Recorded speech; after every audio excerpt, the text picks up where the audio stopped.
Hello, this is Colleen from Keeping the Peace, and welcome back to another episode of Colleen Answers Your Questions. Today, we're answering a question from Big Lou. He's asked other questions in the past, so I'll link his last one here. And this question is in the down bar of episode 18 of this same series. And I'm going to combine two of his questions in one video. He wants to know how many rounds and how often should we practice with range ammo, and then how many rounds and how often should we practice with our carry ammo.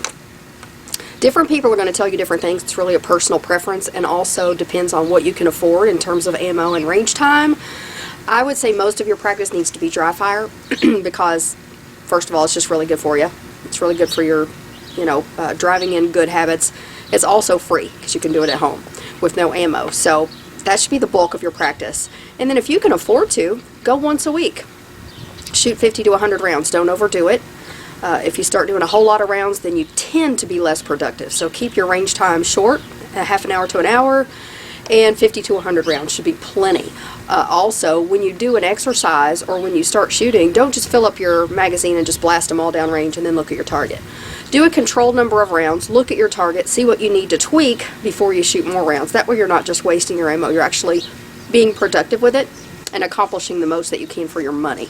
As far as your defensive ammo goes, as you know, a lot of times it's $1 a round, so you don't want to go shoot boxes and boxes of your defensive ammo. What I have chosen to do is shoot enough to make sure that my gun will cycle it reliably.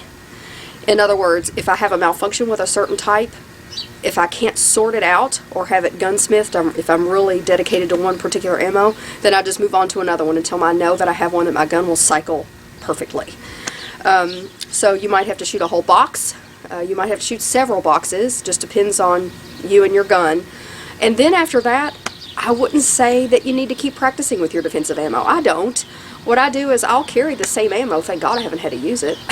But I'll carry it for usually a couple of years, and I'll look and make sure that the bullets are not tapping down into the casings and getting different lengths. Sometimes that will happen, especially if you go practice with your carry gun and you have to, take the ammo out and then recycle it through.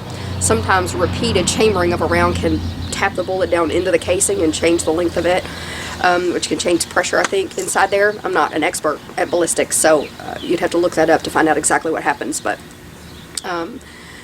there are certain types of ammo that are known for being crimped so that it won't tap down, like the critical duty ammo, which is one of the ones I really love to carry.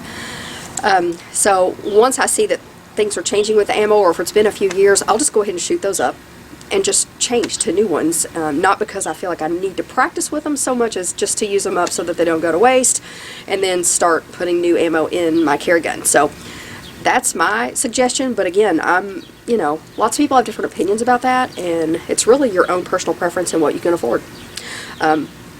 If you feel like your practice ammo is extremely different from your carry ammo in terms of bullet weight or speed or things like that, and you feel like it changes the way it feels to shoot your gun, then you may want to practice with your defensive ammo more often.